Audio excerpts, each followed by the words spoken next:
Genetic counselling Pedigree analysis discuss ചെയ്തപ്പോൾ പറഞ്ഞായിരുന്നു. Pedigree അനാലിസിസിൻ്റെ ഒരു യൂസ് എന്ന് പറയുന്നത് ജനറ്റിക് കൗൺസിലിംഗ് ആണ്. അപ്പോൾ ജനറ്റിക് കൗൺസിലിംഗ് എന്താണെന്നുള്ളത് നമുക്ക് നോക്കാം. Genetic counseling is the process through which knowledge about the genetic aspects of illness is shared by trained professionals with those who are at an increased risk of either having a heritable disorder or of passing it on to their unborn offspring. ഇപ്പം ഒരു genetic കൗൺസിലിങ്ങിൻ്റെ പ്രൊസീജിയറാണ്, അതിൻ്റെ സ്കീമാറ്റിക്കാണ് ഇവിടെ ഈ ഡയഗ്രമാറ്റിക്കായിട്ട് represent ചെയ്തിരിക്കുന്നത്. അപ്പോൾ genetic councillor എന്താണ് ചെയ്യുന്നതെന്ന് ചോദിച്ചു കഴിഞ്ഞാൽ, he or she shares knowledge about the genetic aspects of illness with individuals at increased risk of having a heritable disorder or passing it on to their unborn offsprings. അതായത് genetic counsellor ഏതെങ്കിലും തരത്തിലുള്ള medical കണ്ടീഷൻസിൻ്റെ genetic aspects high risk കാറ്റഗറിയിലുള്ള ഇൻഡിവിജ്വൽസുമായിട്ട് share ചെയ്യുന്നു. ആ high risk കാറ്റഗറിയിലുള്ള individuals എന്ന് പറയുന്നത് ആരൊക്കെയാണ്? അതായത് ജനറ്റിക് ഡിസോർഡർ അല്ലെങ്കിൽ ഹെറിറ്റബിൾ ആയിട്ടുള്ള ഒരു ജനറ്റിക് ഡിസോർഡർ ഉള്ള ഇൻഡിവിജ്വൽസ്, അല്ലെങ്കിൽ അടുത്ത ജനറേഷനിലേക്ക് ഒരു ഹെറിറ്റബിൾ ഡിസോർഡർ പാസ് ചെയ്യാൻ കേപ്പബിലിറ്റി ഉള്ള തരത്തിലുള്ള ഇൻഡിവിജ്വൽസ്. അതായത് അവരുടെ ഫാമിലി ഹിസ്റ്ററിയിൽ ഈ ജനറ്റിക് ഡിസോർഡർ അല്ലെങ്കിൽ ഈ പർട്ടിക്കുലർ ഇൽനെസ്സിൻ്റെ ഓൺസെറ്റ് ഉണ്ട്. അപ്പോൾ അവർക്ക് ചിലപ്പോൾ അസുഖം ഉണ്ടായിരിക്കില്ല, പക്ഷേ അവരും ഈ ഡിസീസിന് കറസ്പോണ്ടിങ് ആയിട്ടുള്ള ജീൻസിൻ്റെ സംവാട്ട് കാരിയേഴ്സ് ആയിരിക്കും. അപ്പോൾ ആ കാരിയേഴ്സ് അടുത്ത ജനറേഷനിലേക്ക് ഈ ഡിസീസിനെ ട്രാൻസ്മിറ്റ് ചെയ്യാനുള്ള സാധ്യതയുണ്ട്. അപ്പം ഈ ടൈപ്പ് ഹൈ റിസ്ക് കാറ്റഗറിയിലുള്ള രണ്ട് കാറ്റഗറിയിലുള്ള ഇൻഡിവിജ്വൽസുമായിട്ട് ഇൻഫർമേഷൻ ജനറ്റിക് കൗൺസിലർ ഷെയർ ചെയ്യുന്നു. അപ്പോൾ ആ ഓവറോൾ പ്രൊസീജിയറിനെയാണ് നമ്മൾ എന്ത് വിളിക്കുന്നത്? ജനറ്റിക് കൗൺസിലിംഗ് എന്ന് വിളിക്കുന്നത്. ഒരു ജനറ്റിക് കൗൺസിലറിൻ്റെ ഡ്യൂട്ടി എന്തൊക്കെയാണെന്ന് നോക്കാം. A genetic councillor provides information on the inheritance of illnesses and their recurrence risk. അതായത് ഒരു പർട്ടിക്കുലർ ജനറ്റിക് കണ്ടീഷൻ്റെ ഇൻഹെറിറ്റൻസ് പാറ്റേണിനെ കുറിച്ചിട്ടുള്ള ഇൻഫർമേഷൻ അവരുമായിട്ട് കൺസൾട്ട് ചെയ്യുന്ന ഇൻഡിവിജ്വൽസുമായിട്ട് ഷെയർ ചെയ്യുന്നു. അതുപോലെ തന്നെ അവരുടെ ഫ്യൂച്ചർ ജനറേഷനിൽ ഈ പർട്ടിക്കുലർ ഡിസീസ്, ആ ജനറ്റിക് ഡിസോർഡർ ഉണ്ടാകാനുള്ള സാധ്യത എത്രമാത്രമാണ്, ആ റിസ്ക് ഫാക്ടറിൻ്റെ പ്രോബബിലിറ്റി വർക്കൗട്ട് ചെയ്ത് എക്സ്പ്ലെയിൻ ചെയ്യുന്നു. അപ്പം ഈ ജനറ്റിക് കൗൺസിലറുമായിട്ട് ഇൻട്രാക്ട് ചെയ്യുന്ന ഇൻഡിവിജ്വൽസിന് ഈ ജനറ്റിക് ഡിസോർഡറിൻ്റെ ഇൻഹെറിറ്റൻസ് പാറ്റേണിനെ കുറിച്ചും അവരുടെ ഫ്യൂച്ചർ ജനറേഷനെ കുറിച്ചും പലതരത്തിലുള്ള കൺസേൺസ് ഉണ്ടായിരിക്കും. അപ്പോൾ രണ്ടാമത്തെ ജനറ്റിക് കൗൺസിലറിൻ്റെ ഡ്യൂട്ടി എന്ന് പറയുന്നത് he or she addresses the concerns of patients. ഇപ്പോൾ പേഷ്യൻസിൻ്റെ പലതരത്തിലുള്ള ക്വയറീസ് ഈ ജനറ്റിക് കൗൺസിലർ അത് അഡ്രസ്സ് ചെയ്യുന്നു. ഇനി ഏതൊക്കെ ടൈപ്പ് ആൾക്കാരാണ് ഒരു ജനറ്റിക് കൗൺസിലറിൻ്റെ കൺസൾട്ടേഷന് വേണ്ടി എത്തുന്നതെന്നുള്ളതാണ്. Individuals who come to see genetic counsellor may have a disorder themselves and be concerned about their family. അതായത് ഈ ജനറ്റിക് ഡിസോർഡർ ഉള്ള ആൾക്കാർ, അവർക്ക് അവരുടെ ഫ്യൂച്ചർ ജനറേഷനെ കുറിച്ച് കൺസേൺ ഉണ്ടായിരിക്കും. ഈ പർട്ടിക്കുലർ ഡിസീസ്, ജനറ്റിക് കണ്ടീഷൻ അവരുടെ ഫ്യൂച്ചർ ജനറേഷനിലേക്ക് ട്രാൻസ്മിറ്റ് ചെയ്യപ്പെടുമോ എന്നുള്ളൊരു സംശയം. അങ്ങനെയുള്ള ഇൻഡിവിജ്വൽസ് വരും. പിന്നെ couples with an affected child who wish to plan another pregnancy. Already ഒരു ജനറ്റിക് ഡിസോർഡർ ഉള്ള കുട്ടിയുള്ള കപ്പിൾസ്, അപ്പോൾ അവർ അടുത്ത ഒരു കുട്ടി ആഗ്രഹിക്കുകയാണ്, അല്ലെങ്കിൽ അടുത്തൊരു പ്രഗ്നൻസിയെ അവർ ആഗ്രഹിക്കുകയാണ്. അപ്പോൾ സെക്കൻഡ് പ്രഗ്നൻസിയിൽ ഈ ആദ്യത്തെ കുട്ടിക്കുണ്ടായ ജനറ്റിക് ഡിസോർഡർ ഉണ്ടാകാനുള്ള സാധ്യത ഉണ്ടോ എന്നുള്ളത് ജനറ്റിക് കൗൺസിലറുമായിട്ട് കൺസൾട്ട് ചെയ്യും. ഇനി മൂന്നാമത്തെ കാറ്റഗറി എന്ന് പറയുന്നത് couples who are planning their first pregnancy and wish to understand the child's disease susceptibility of their future child. അതായത് ആദ്യത്തെ കുട്ടി ഉണ്ടാകുന്ന കാറ്റഗറി കപ്പിൾസ്, അപ്പം അവരുടെ ഫാമിലി ഹിസ്റ്ററിയിൽ ഏതെങ്കിലും തരത്തിലുള്ള ജനറ്റിക് ഡിസോർഡർ ഉണ്ടെങ്കിൽ അവർക്കുണ്ടാകാൻ പോകുന്ന ആ കുട്ടിയിലേക്ക് അത് ട്രാൻസ്മിറ്റ് ചെയ്യപ്പെടുമോ എന്നുള്ള കാര്യം അവർക്ക് അറിയണം. ഇനി നാലാമത്തെ കാറ്റഗറിയാണ് couples who are planning a pregnancy late in life and want to assess any potential risk. അതായത് പ്രായമായിട്ട് കൺസീവ് ചെയ്യാൻ അല്ലെങ്കിൽ പ്രഗ്നൻസി പ്ലാൻ ചെയ്യുന്ന ആൾക്കാർ, അതായത് 30 or 40 എബോവ് ഏജിലുള്ള ഇൻഡിവിജ്വൽസ്, കപ്പിൾസ്. അപ്പോൾ അവർക്ക് ഈ ജനറ്റിക് ഡിസോർഡേഴ്സ് ഉണ്ടാകാനുള്ള സാധ്യത കൂടുതലാണ്. അപ്പോൾ അങ്ങനെ വരുമ്പോഴേക്കിന് അതിൻ്റെ പൊട്ടൻഷ്യൽ റിസ്ക് അസസ് ചെയ്ത് അതിനെക്കുറിച്ചുള്ള ഇൻഫർമേഷൻ എന്താണെന്നുള്ളത് ജനറ്റിക് കൗൺസിലറിനോട് അവർ കൺസൾട്ട് ചെയ്യും. ഓക്കെ, അപ്പം ഈ 4 കാറ്റഗറീസാണ് സാധാരണ രീതിയിൽ ജനറ്റിക് കൗൺസിലിങ്ങിന് വേണ്ടി ഒരു ജനറ്റിക് കൗൺസിലറിനെ അപ്രോച്ച് ചെയ്യുന്നത്. ഇനി നമ്മൾ എക്സ്പ്ലെയിൻ ചെയ്യാൻ പോകുന്നത് ഒരു ജനറ്റിക് കൗൺസിലിംഗ് സെനാറിയോ ആണ്. അതായത് നിങ്ങളൊരു ജനറ്റിക് കൗൺസിലർ ആണെന്ന് വിചാരിക്കുക. അപ്പം നിങ്ങളുടെ അടുത്തേക്ക് ഒരു പ്രോബ്ലമാറ്റിക് ആയിട്ടുള്ള സിറ്റുവേഷനുമായിട്ട് ഒരു കപ്പിൾ എത്തി. അപ്പോൾ അവരുടെ പെഡിഗ്രിയെ ബേസ് ചെയ്തിട്ട് ആ ജനറ്റിക് അനാലിസിസ് ഒക്കെ നടത്തിയിട്ട് അവരുടെ ആ സംശയം, അവർക്കുണ്ടാകുന്ന ഫ്യൂച്ചർ ജനറേഷനെ കുറിച്ചിട്ടുള്ള ആ ജനറ്റിക് ഡിസോർഡറിനെ ബേസ് ചെയ്തിട്ടുള്ള സംശയം നിങ്ങൾ എങ്ങനെ മാറ്റിയെടുക്കും, അല്ലെങ്കിൽ അതിന് വേണ്ടിയിട്ട് എങ്ങനെ ഒരു പ്രോപ്പറായിട്ടുള്ള എക്സ്പ്ലനേഷൻ കൊടുക്കും എന്നുള്ളതാണ് ഇവിടെ നമ്മൾ ഡിസ്കസ് ചെയ്യാൻ പോകുന്നത്. ഓക്കെ, അപ്പോൾ ഇവിടെ ഒരു പെഡിഗ്രി കൊടുത്തിട്ടുണ്ട്. അതിനകത്ത് 3 ഇൻഡിവിജ്വൽസിനെ അവിടെ മാർക്ക് ചെയ്തിട്ടുണ്ട്, RS T. അപ്പോൾ RSും തമ്മിൽ മീറ്റിംഗ് നടന്ന് T എന്ന് പറയുന്ന ഒരു ഇൻഡിവിജ്വൽ ഉണ്ടാകാൻ പോവുകയാണ്. അപ്പോൾ ആ T എന്ന് പറയുന്ന ഇൻഡിവിജ്വലിന് ആൽബിനിസം എന്ന് പറയുന്ന റെസസീവ് കണ്ടീഷൻ ഉണ്ടാകുമോ ഇല്ലയോ എന്നുള്ളതാണ് ജനറ്റിക് കൗൺസിലർ എന്ന നിലയ്ക്ക് അസസ് ചെയ്യേണ്ടത്. A couple denoted R and S is concerned about the possibility that they will have a child T with albinism. Albinism, a recessive condition characterized by a complete absence of melanin pigment in the skin, eyes and hair. അപ്പം genetic കൗൺസിലിൻ്റെ അടുത്തേക്ക് എത്തിയിരിക്കുന്ന വ്യക്തികൾ ആരൊക്കെയാണ്? R എന്ന് പറയുന്ന ഒരു മെയിലും S എന്ന് പറയുന്ന ഒരു ഫീമെയിലുമാണ്. അവർ മേറ്റ് ചെയ്തിട്ട് ഫ്യൂച്ചറിൽ അവർക്കൊരു കുട്ടി ഉണ്ടാകാൻ പോവുകയാണെന്ന് വിചാരിക്കുക. ആ കുട്ടിക്ക് നമ്മൾ ജസ്റ്റ് ഒരു സിമ്പിൾ കൊടുത്തിരിക്കുന്നു, T എന്ന് പറഞ്ഞ് ഒരു സിമ്പിൾ കൊടുത്തിരിക്കുന്നു. ആ Tക്ക് ആൽബിനിസം എന്ന് പറയുന്ന ഒരു ഓട്ടോസോമൽ റെസസീവ് കണ്ടീഷൻ ഉണ്ടാകുമോ ഇല്ലയോ എന്നുള്ളതാണ് അസസ് ചെയ്യേണ്ടത്. ഓക്കെ, അപ്പോൾ ആൽബിനിസം എന്ന് പറയുന്നത് ഞാൻ നേരത്തെ തന്നെ പറഞ്ഞു, ഒരു റെസസീവ് ഡിസോർഡറാണ്. It is characterised by a complete absence of melanin pigment in the skin, eyes and hair. അപ്പം റെസസീവ് ഡിസോർഡർ ആയതുകൊണ്ട് ആൽബിനിസം ഉണ്ടാകേണ്ട ജീനോടൈപ്പ് എന്ന് പറയുന്നത് ഏതായിരിക്കും? ഹോമോസൈഗസ് റെസസീവ് കണ്ടീഷനാണ്. അതായത് ആൽബിനോ, നോർമൽ രണ്ടിൻ്റെയും ജീനോടൈപ്പ് ഇവിടെ കൊടുത്തിട്ടുണ്ട്. അപ്പം ആൽബിനോ കണ്ടീഷൻ വരുന്നത് ഹോമോസൈഗസ് റെസസീവ് കണ്ടീഷനിലും നോർമൽ കണ്ടീഷൻ വരുന്നത് ഹോമോസൈഗസ് ഡോമിനൻറ്റും ഹെട്രോസൈഗസ് കണ്ടീഷനുമാണ്. Capital A then capital A small A. Okay, അപ്പോൾ ഇനി ഇവിടെ കൊടുത്തിരിക്കുന്ന പെഡിഗ്രിയെ നമുക്കൊന്ന് ഡീപ്പായിട്ട് അനലൈസ് ചെയ്യാം.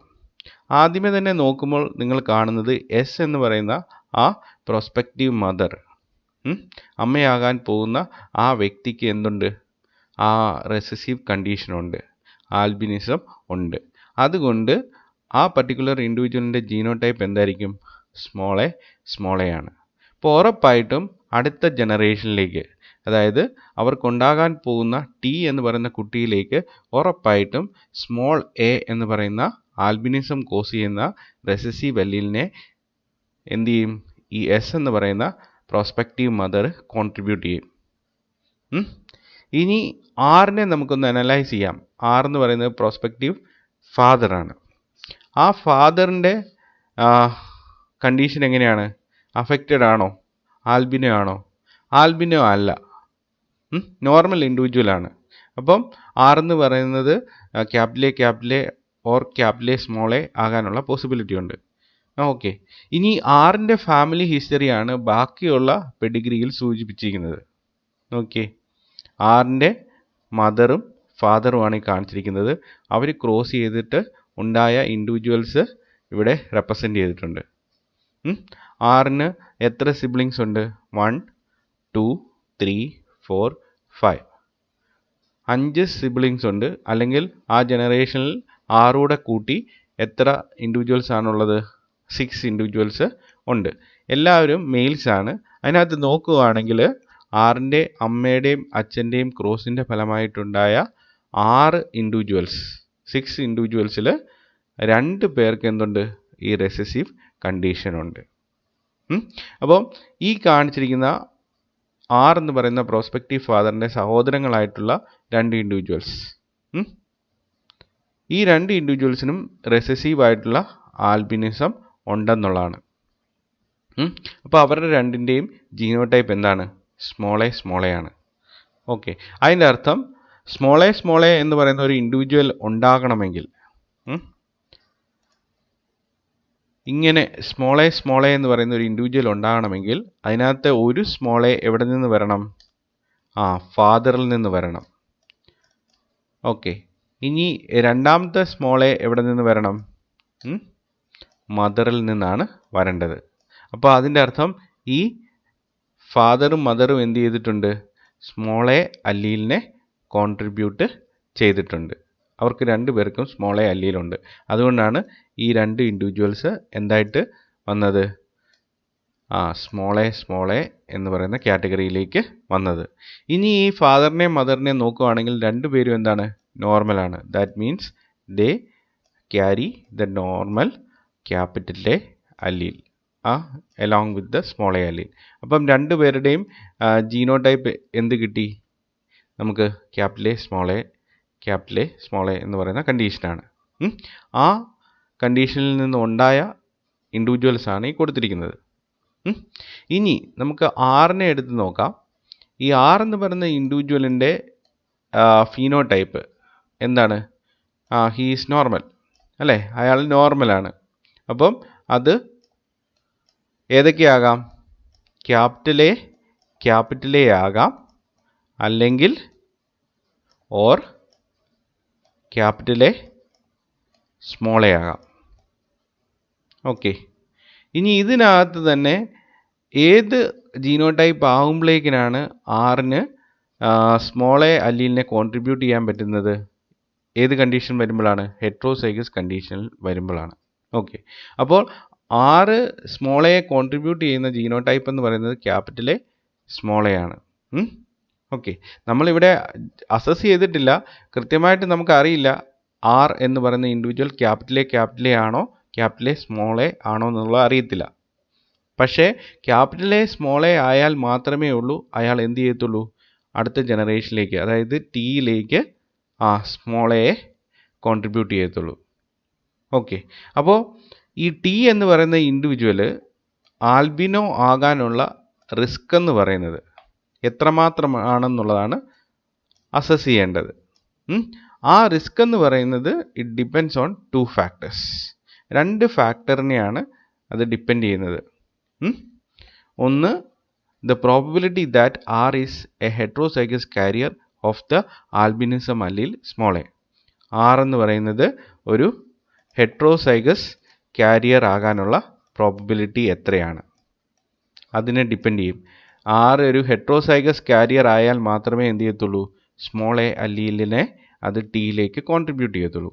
Then probability that he will transmit this allele to T if he actually is a carrier. ഒരു കാരിയർ ആയി കഴിഞ്ഞാൽ അത് സ്മോൾ എ അല്ലീലിനെ കോൺട്രിബ്യൂട്ട് ചെയ്യാനുള്ള പോസിബിലിറ്റി എത്രയാണ്, പ്രോബബിലിറ്റി എത്രയാണ്?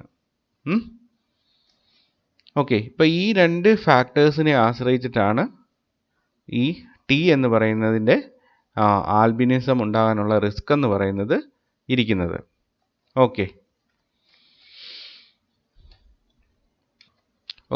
നമുക്ക് ആറിൻ്റെ പേരൻസിൻ്റെ ക്രോസ് നോക്കാം. ആറിൻ്റെ പേരൻസ് 2 പേരും എന്താണ്? ഹെട്രോസൈഗോട്സ് ആണ്. കാരണം എന്താ? അവർക്ക് 2 ആൽബിനോ ചൈൽഡ്സ് ഉണ്ട് അല്ലേ? ആൽബിനോ ആയിട്ടുള്ള സ്മോൾ എ എന്ന് പറയുന്ന കോൺഫിഗറേഷനിലുള്ള 2 ഇൻഡിവിജ്വൽസ് ഉണ്ട്. അതുപോലെ തന്നെ നോർമൽ ആയിട്ടുള്ള 4 വേറെ ഇൻഡിവിജ്വൽസ് ഉണ്ട്, 6 കൂടെ കൂട്ടി. ഓക്കെ, അതിൻ്റെ അർത്ഥം 2 പേരും എന്താണ്? ഹെട്രോസൈഗസ് കണ്ടീഷനിലാണ് എക്സിസ്റ്റ് ചെയ്യുന്നത്. അപ്പോൾ ആറിൻ്റെ പേരൻസിൻ്റെ ക്രോസ് ആണ് ഇവിടെ കാണിച്ചിരിക്കുന്നത്, capital A small A into capital A small A. അപ്പോൾ അവിടെ രണ്ട് തരത്തിലുള്ള ഗ്യാമീറ്റ്സ് ഓരോ പേരൻറ്റിൽ നിന്നും ഉണ്ടാകും. അപ്പോൾ സ്പേമിനകത്ത് തന്നെ ക്യാപിറ്റൽ എ ഉള്ള സ്പേമും കാണും, സ്മോൾ എ ഉള്ള സ്പേമും കാണും. എഗ്ഗിനകത്ത് തന്നെ ക്യാപിറ്റൽ എ ഉള്ള എഗ്ഗും സ്മോൾ എ ഉള്ള എഗ്ഗും. ഓക്കെ, ഇപ്പോൾ ക്രോസ് ചെയ്യുമ്പോഴേക്കിന് capital A then capital A small A then capital A small A then small A small A. ആൽബിനിസമുള്ള കാറ്റഗറി ഉണ്ടാകാനുള്ള ചാൻസ് എന്ന് പറയുന്നത് എത്രയാ? 1/4 ആണ്. ഇനി ആൽബിനിസം ഇല്ലാത്ത ഇൻഡിവിജ്വൽസ് എത്ര എണ്ണം ഉണ്ട്? 3 എണ്ണം ഉണ്ട്. 3 കാറ്റഗറിയാണ് വരുന്നത്.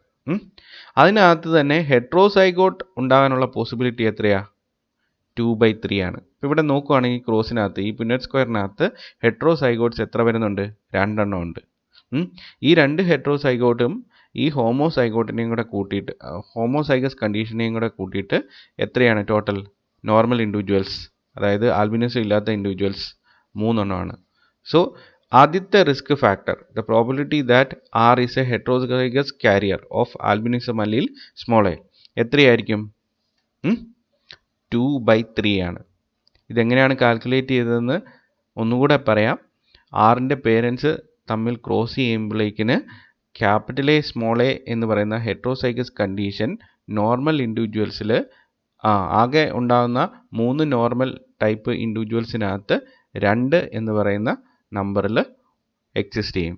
അപ്പോൾ 6 ഹെട്രോസൈഗോട്ട് ആകാനുള്ള പോസിബിലിറ്റി എന്ന് പറഞ്ഞാൽ എത്രയായിരിക്കും? That will be equal to 2/3. Normal individuals എങ്ങനെയാണ് പോകുന്നത്? ഒരു capital A then 2 capital A small A. കണ്ടല്ലോ? ഓക്കെ, അപ്പോൾ ടോട്ടൽ എത്രയാണ്? ടോട്ടൽ 3 ഇൻഡിവിജ്വൽസ് ആണ്. ഹെട്രോസൈഗോട്ട് ആകാനുള്ള പോസിബിലിറ്റി എന്ന് പറയുന്നത്, പ്രോബിലിറ്റി എന്ന് പറയുന്നത് എത്രയാണ്? 2/3 ആണ്. 2/3. ഓക്കെ, ഇനി 6 ഹെട്രോസൈഗോട്ട് ആണെങ്കിൽ അത് സ്മോൾ എയെ കോൺട്രിബ്യൂട്ട് ചെയ്യാൻ വേണ്ടിയിട്ടുള്ള ചാൻസ് എത്രയാണ്? 1/2 ആണ്, അല്ലെങ്കിൽ 50% ആണ്. അതായത് ക്യാപിറ്റൽ എ സ്മോൾ എ എന്ന് പറയുന്ന ഇൻഡിവിജ്വലിനകത്ത് നിന്ന് 2 തരത്തിലുള്ള ഗ്യാമേറ്റ്സ് ആണുള്ളത് ഉണ്ടാകുന്നത്. ക്യാപിറ്റൽ എ ഉള്ള ഗ്യാമേറ്റും സ്മോൾ എ ഉള്ള ഗ്യാമേറ്റും രണ്ടും ഉണ്ടാകാനുള്ള പോസിബിലിറ്റി എന്ന് പറഞ്ഞാൽ എത്രയായിരിക്കും? 50% അല്ലെങ്കിൽ എന്താണ് 1/2 ആണ്. ഓക്കെ, അപ്പോൾ നമുക്ക് ഈ റിസ്ക് ഫാക്ടേഴ്സ് രണ്ടും കിട്ടി, 2 പ്രോബിലിറ്റീസും കിട്ടി. ആദ്യത്തെ പ്രോബിലിറ്റി എന്ന് പറയുന്നത് എത്രയായിരിക്കും? ആദ്യത്തെ പ്രോബിലിറ്റി എന്ന് പറയുന്നത് 2/3. ദെൻ രണ്ടാമത്തെ പ്രോബിലിറ്റി എന്ന് പറയുന്നത് 1/2. ഓക്കെ, അപ്പോൾ ഇനി ഫൈനലായിട്ട് നമ്മൾ ഇത് എന്ത് ചെയ്യാണ്? കാൽക്കുലേറ്റ് ചെയ്യാണ്, സമ്മപ്പ് ചെയ്യാണ്. ഇനി ഹെട്രോസൈഗോട്ട് ആകാനുള്ള ചാൻസും അതുപോലെ തന്നെ ഹെട്രോസൈഗസ് ആണെങ്കിൽ സ്മോൾ എ കോൺട്രിബ്യൂട്ട് ചെയ്യാനുള്ള ചാൻസും ആണ് ടി നോർമൽ ആണോ അല്ലയോ, അല്ലെങ്കിൽ ആൽബിനോ ആകാനുള്ള ചാൻസിനെ, റിസ്ക് ഫാക്ടറിനെ ഡിപ്പെൻഡ് ചെയ്യുന്നത്.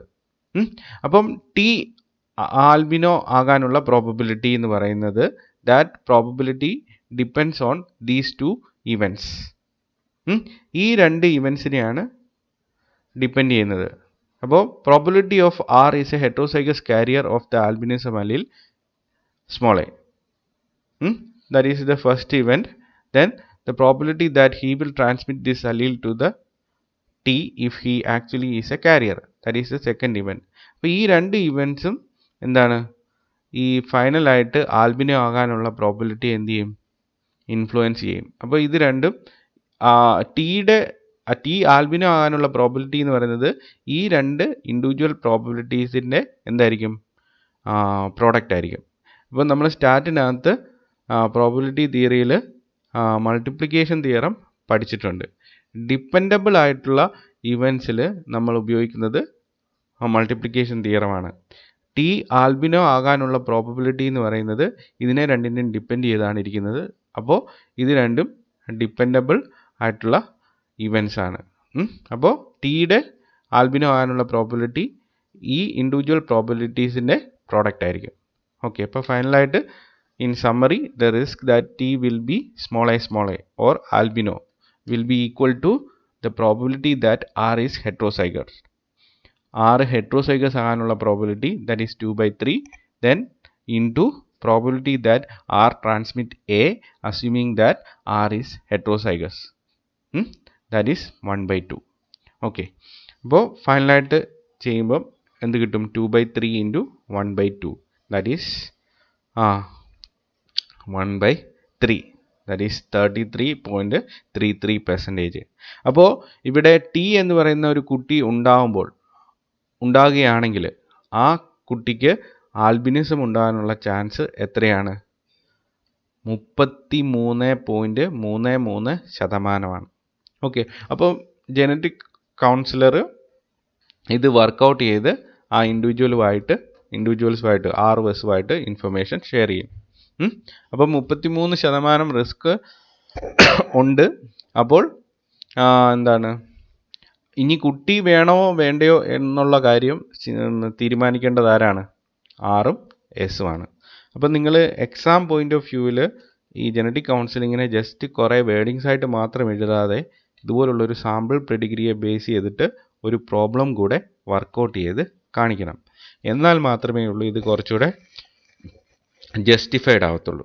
ഓക്കെ, സംഗതി മനസ്സിലായെന്ന് വിചാരിക്കുന്നു. റിപ്പീറ്റഡ് ആയിട്ട് കാണുക.